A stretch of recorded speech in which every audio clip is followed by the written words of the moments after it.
أسدت كوين كان نسها أي فقد إتولو حوات كبيهم سيخنقو كبينا مصحف سنبيكنقو انتايس من الرجال لكم ويس فريتنا يينا ويس تردينا يخم إنه إذا فيديو لما عندنا أخاتم يكم إنه السلات مالتي توراتن فتواتن تخاتاتلتنا يمأديتو بكنال حدش نزبط أخم سبسكرايب نداغوركم بيتسابكم كم نبرز أنا خم نزي فيديو بلايك جمرو كم نبلم عين السالينا مالتي شرم جورو مالتي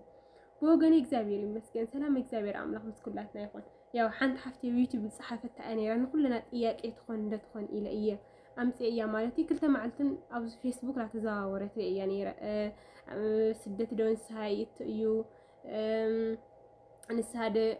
يو خميل خمنا من الفيلم يسمعني يرى فيديو مالتي جن أبز حز الساعات بتليس نقيح يو مالتي تمرتاتي سدد له تمرتات نمهار لفت مجمريا كلابتات بزير 4 عامات 3 عامات كوين بي حزس دارجا خلص نقيح سوشيال ميديا أنت نسلا لقنا مالتي كميليت يا كيف تير الناس اللي ندامس خالي خونينا اسكي بزي كم كقمت لكم يمس هي أنبوة مالتي أنا بزي كم بقولكم يمس هي أنبوة بزي قاليوت يسمع لنا معديه مسيك ارتحان تحتلاتني أنا زولو أو سدت كوينكا كتنساه تخيلو تتنسي خاخة تزي تقاقي قصعاتها اللو أي حقي أو سدت كوينكا بخمي قصعات كتقبل تخيل كل جيزي رأسي تربشن حسابيا تقديسكي تملس اللي تسفاي قبر تبلتا صحفت مالتيو وانت لما الناقر زي فيديو زي التاريخ يا كبرت حفتي أو التوسنة تناقيرا نيرئي مالتي بزن لي رقم قوم حواتم من زي بيت حدش نزم أسخم كزم بزي زقمت لكم زلهم فيديو كل التأزين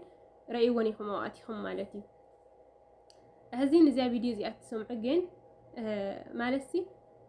بخمي كم نسا كم زلنا بخمي قصعات كنقبل كم زلنا أبزن كلتي فيديو سن علينا نيرنا إنا مالتي أتم زي تردقكم كسكاف حزقين دتيل حساب تدليجين أو نشتنكو لكم مالتي برقت أفرط أو يبلين يجين أفتوكو أبوتاتنا لولنا مالتي هنياتو خمنتاي توقيس إتسب نسهاي فك أديو سدات خمئي منا من لول بخمئيو بخمين سأرك يوم أبوتاتنا كم زفك أدقيرونغو دبل نشتن حساب كوكم مالتي بنقرأتشن لاي نسها مسك زي أبير عرقي حكيدو مسك زي أبير عرقي عند مسك زي أبير عرق خوي نخأ يو أو هيوت ناسي قدميا كنسرعو نخأل نقري حكيدو عند مسك زي أبير عرق خوينو قدميا وهيوتنا قدميا كنهو دقبئنا أي مالتي انتاي نسها بمنتاي مخنياتي لمسالي እግዚአብሔር አምላኽሲ በየናይ ሰዓት ከም ዝመፀና በየናይ ሰዓት ከም ዝወስደና ንሕና ንፈልጦ ተኣምር የብልናይ ወዶ ንሕና ስለታለማዓንቲ ብቻ ኢና ንነብር ማለት እዩ ስለታለማዓንቲ ብቻ ታለማዓንቲ ብቻ ስለንነብር ናጋድና ንኸድ ድሕር ናጋድና ንኸድ ዕለታዊ ትልፈልጦ ሰብስ የለይ ሓቀይዶ ስለዚ ምስ ሓጢያትና ንኸይንኸድ ምስ ሓጢያትና እግዚአብሔር አምላኽ ንኸይፅውዐና ምስ ሓጢያትና ምስ ርክሶትና ናብ እግዚአብሔር አምላኽ ከይንኸድ ድሓር ዝታ የድልየና ማለት እዩ ንስሓ የድልየና እሞ ንሕና ከዓ ኣይገርመኩም መዓልታዊ ሓጢያት ላይ ትፍልየና ሰባት ኮይና በእውነት ወደቂቃ ማለት ይትረፍሞ ብተግባር ብሓሳብና ንሓስወት እኳ ማለት እዩ ብሓሳብና ነስተንትኖ ብሓሳብና ነውርዶ እነብለኳሲ መዓት ማለት በሽሓት ይቁፀር ስለዚ ንሕና ከዓ ንስሓ ስለዘድልየና ንስሓ ዕለታዊ እግዚአብሔር አምላኽ ዕርቂ ስለዘድልየና ንእግዚአብሔር አምላኽና ከዓ እንድሕር ጸሎትና ክሰምዕና ኮይኑ እንድሕር ኩሉ ነገር ላብ እግዚአብሔር ተቀሪብና እዩ ሓቀይዶ ጸሎትና ክስማዕ ተኮይኑ ካብ ክፍኣት ክንርሕቅ ከለና ኢና ካብ ክፍኣት እንተርሒቅና ደሞ ያው ናብ እግዚአብሔር ብንስሓ ክንጽጋዕ ተለና እዩ ማለት እዩ ስለዚ በዚ ምክንያት እዩ ተዝግነ ነይሩ ተዝርከብ ነይሩ ንሕና ኣብ እግሪ ኣቦታትና ተነስቲና መስቀል ተሳሊምና ምኾነልና ነይሩ ግን ንሕና ቤተ ክርስቲያን ደይብልና ኣብ ዓዲ ህዛብ ለለና ብኸመይ ምክንያት ዳ እዩ ምክንያት ንስሓት ኣይመስልኩም ንዛዘ ሓቀይዶ መጀመርያ ትዳወል ተዳዊልካ ተሓጢያትካ ምዝርዛር እዩ መዓዝ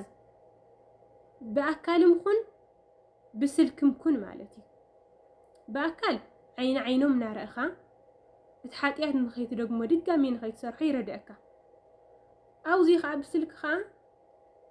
ሓጢያትና ንኽንናዘዝ ኣብኡ ለምንጋሪ ኣውዚ ለምንጋሪ ማለት እዩ ግን ከዓ በአካል የቃልለለኹ ማለት ይኾነ ግን ኣቦታትና ማዕረኽ እንደ ኣማዛዚኖም ስለዝሃውና እየ ዝነግረኩም ዘለኹ ማለት እዩ ኣውዚኦም ንዛዘ እዩ ኣፍቲ ከዓ ንዛዘ እዩ ማለት እዩ ስለዚ እንድሕር ንዛዘ ኮይኑ ከዓ እዚ ገይረ ሓጢያት እዚ ገይረ ኢልና ለባት ነፍስና ንናገሮ መኣዝ ብስልኪ ይኹን በኣካል ይኹን ማለት እዩ ተዝግና በኣካል ዝበለፀ ነይሩ ማለት እዩ ግን ከዓ የብልና ንሕና ኣበይ ታለላ መማርፂት እያ ሰብ ምስ ሓጢያት ይሞት ታዘላ መማርፂት እያ ብንስሓ ብስልኪ ንስሓ ምእታው ምክንያቱ ንሕና ብሓጢያትና ኸይንሞት ማለት እዩ ምስ ሓጢያትና ንኸይንሞት ኣብ ስደት ዘለና ኣሕዋትና ካወፂኻ ምትራፍ ይሰውረና ምንጥል ንብለና እንታይ እዩ እዚኣስ መዓልትና መዓልቲ ሞትና ስለለይ ንፈልጣ እዩ ሓቀይዶ ለዚኣ ኸኣዮም ኣቦታትና ሚዛናዊ ገይሮም ቤተክርስትያናት ኩሉ ነገር ሚዛናዊት እያ በእውነትዋ እግዚአብሔር ይመስገን ነዚ ዝሃበና ከዓ እግዚአብሔር ኣምላኽናና ምክንያቱ ለምሳሌ ኸወኩም ማለት እዩ ቅዱስ ስጉእን ክቡር ደሙን ወይ ከዓ ቅዱስ ቁርባን ማለት እዩ ቅዱስ ቁርባን ህዚ በኣካል ኸይድና ኢና ወዶ ንቕበሎ እዚ ቅዱስ ቁርባን ብማዕዶ ክኾን ይኽእል እዩ ይባሃል እዚ ኣይኮነን ምክንያቱ ተግባር እዩ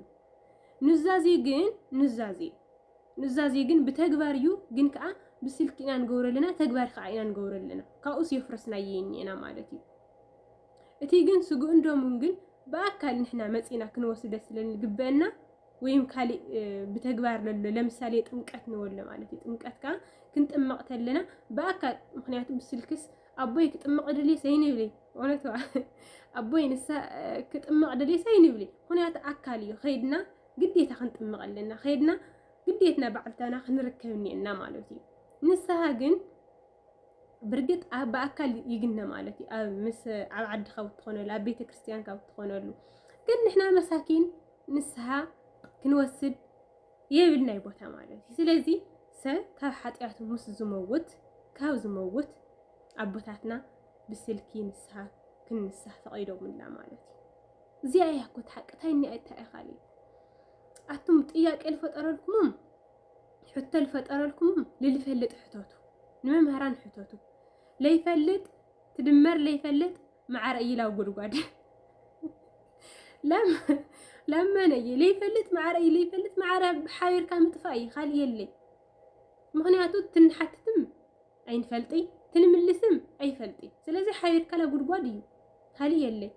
ንሕና ንሓትት ንኽእል ሰብ መን እዩ ንመን ኢና ንሓትት ሲኢልና በዘፈቐደድና ወይ ንሓትት ንመን ኢና ንሓትት ስለዚ ክንሓተሉ ንኽእል ሰብ በተለይ ነገር ሃይማኖት በተለይ ብዛዕባ ሃይማኖትና ክንፈልጥ እንደሊ ሰብ ንመምሃራና ካብ ዩቲዩብ ከዓ ናሰማዕና ተልኾን ፅቡቕ እዩ ይብለኩም ማለት እዩ ምክንያቱ ከማይ ልበለ ተሓቲትኩም እሲ ኣማዛቢለኩም ምልሰልኩም ይኽእል እየ ንፈልጦ ነገር የብለይ ንቑሑ ኣብ እምነትኩም ፅንዑ ሰውእት ኮኑ ልበለና እግዚአብሔር ኣምላኽና ሐዋርያ ቅዱስ ጴጥሮስ መስለ እንተዘይተጋገየና ለዚ እዩ ንሕና መዓዝ ከም ንኸድ መዓዝ ከም ንመውት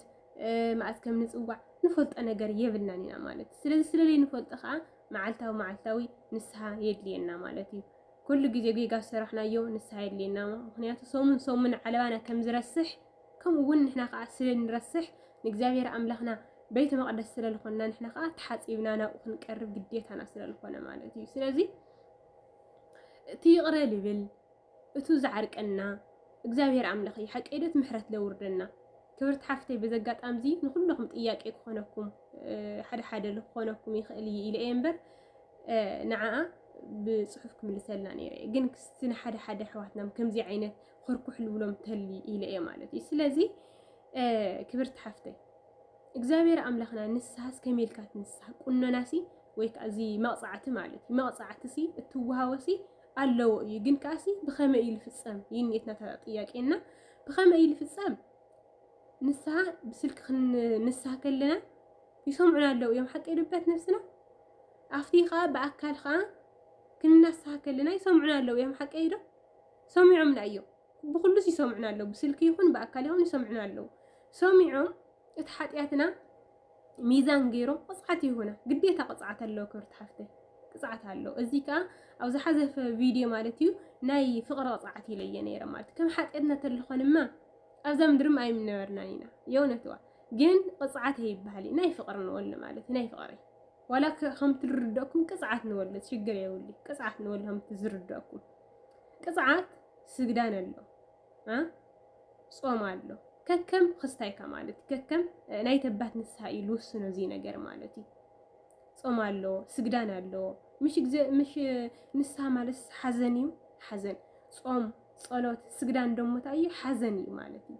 ክንጾም ከለና ንሓዘን ኣለና ክንጽሊ ከለና ብኸምኡ ናብ እግዚአብሔር ኣምላኽ ዘድርሰና ስለለኾነ ክንሰግድ ከለና ፍጹም ኣካላትና ስለልደክም ንእግዚአብሔር ኣምላኽ እንሆ ፍቕሪ እንቕርበሉ መባእ እንቕርበሉ ፍቕሪ እዩ ማለት እዩ ስለዚ ቅፅዓት ኣለዎ እዩ እወ ግን ኣባት ነፍስና እውን ይህውና እዮም ማለት ስለዚ ዓዲ ዓረብ ምሽ እኒአና ንሕና ዓዲ ዓረብ ንሰርሕ ንሕና እኒአና ምሸይ ለምሳሌ ምሸት ተኾይንን ቅፅዓትና እንድሕር ተህዩና ኮይንና ምሸት ስራሕና ውድድ ምሰበልና ክንድቅስ ምስበልና ምክንያት ተንዕራብ ከይፅዋዕና ማለት እዩ ስራሕና ምስ ወዳእና ዓቕምና ለምሳሌ 50 ተየውምና ማዓንተ 10 ናጋ 10 ድሕር ናጋ 10 ድሕሪ 10 አው ሰሙን ክውድእን ይኽእል እየ ማለት እዩ ለምሳሌ 50 እተን ስግዳን እተን ተዋውናየን 50 ይኹና 10 ይኹና ህንድት ተዋውናዮ ለሐቀና ኣዕራብ ላይ ፅዋዕና ህድ ኢልና ኣይ ኣምሺ ታዩ ተባት ንስሃና ለሃውና ሕጊ ተዘባትና ነስና ለሃውና ቁነና ማለት እዩ ማለት ሕግስ ክንፍጽሞን እነት ለሃውና ማለት ስርዓት ዚ ግበር ኢሎም ድኾን ይውምና ነው እሺ ኢልና ተኣዚዝና ብፍቕሪ ተኣዚዝና ንገብረን ማለት እዩ ለምሳሌ 3 መዓልቲ ድና ጾም ተኣዚዝና 3 መዓልቲ ንጾመን ማለት እዩ ስግዳን ድና ተኣዚዝና ተን ተሃውና ስግዳን ለዓቀና ንሰግደን ኣፍትሉ ወዳእና ይኸአ ወዲኤ ኢልና ለአባት ነፍስና ንኸድ ማለት እዩ እዚ ኮይ ኻሊ የለ ኻሊ ብኣካልም ከምኡ እዩ ብኣካልም ኸይድካ ክትንስሓ ከለኻ ከምትለኩም ለቆጻዓት ይወሃበና ያው ኣስተጋግዱ ክፍለ ይኾን ቤተክርስቲያን ግዜ ተሊካ ቤተክርስቲያን ከይድካ ክትሰግድ ትኽእል ትኾን ኣብ ገዛኻ ምክንያቱ ኣነ ኦሪዲት የብለኒ ምክንያቱ ኣነ ውዝ መስመጻኽ የፈሊጥ እየምቤ ኣውስ ትንስሓ ድኻ ቤተክርስቲያን ድኻ ትሰግዶ ገዛኻ ድኻ ትሰግዶ ትፈልጠ ነገር የብለኒ ግን ትብኣካል ኸኣ ከምኡ እዩ ማለት እዩ ብኣካልም ከምኡ ቅፅዓት ኣለዎ ቅፅዓትካ ትፍጽም ማለት እዩ ብስልክም ከምኡ ስለዚ ንስሓ ኣብ ስደት ኮንካ ይፍቀድ እዩ 4 ነጥቢ ኣይፍቀዲ ትብሉ ሕዋት ከዓ ታይ መስረጃ ኣለኩም እሺ ኣነ ከም ዝፍቀድ ኣቦታቴ ከምታ ዝምሃሩና እዚ ገይረ እዚ የማዓልትና ማዓዝ ከም ንመውት ስለለይ ንፈልጥ ንስሓ ኣለና ካብኡ ከዓ ሓጢያት ካብ ምስራሕ ዓዲ ስለለይ ንውዕል ዘወትር ክንሕፀበልና ኢለ መስረጃ ይወኩም ነኹም ኦኬ ስኻትኩም ከ ከምዚ ትብሉ እንታይ መስረጃ ኣለኩም ለይንሰሉ ምክንያት እንታይ እዩ እንታይ ኸይበ ምክንያታና ምክንያታ ይብልናኒና በእውነቱ ናይ ዓልትና ስንፍና ተዘይኮይኑ ዝቃወም ሰብ ብዙሕ ይርግፀኛ የብዚታት ማለት እዩ ግን ካ ገዛ አብርሃም ልባህል ኣሎ ስርጉት ሚድያ እንየኩም ብዙሕ ሳለ በእውነቱ ክትመሃሩ ትደልዩ ማለት እዩ ሰርች ገይርኩም ዩቲዩብ ማለት እዩ ስርጉት ሚድያ እንየኩም ገዛ አብርሃም እንየኩም ብዙሕ ነገር እንየኩም ጥያቄታትኩም በአግባቡ ንምልስልኩም ማለት እዩ ስለዚ አውዝታትና ኣተና ተንምሃር ንሕናም ተነነቅ ሓቦታትና ተይሎምና ስታ እዩ እግዚአብሔር አምላኽና ዝያዳ ንክንቀርብ ካልተደለየሲ ታዩ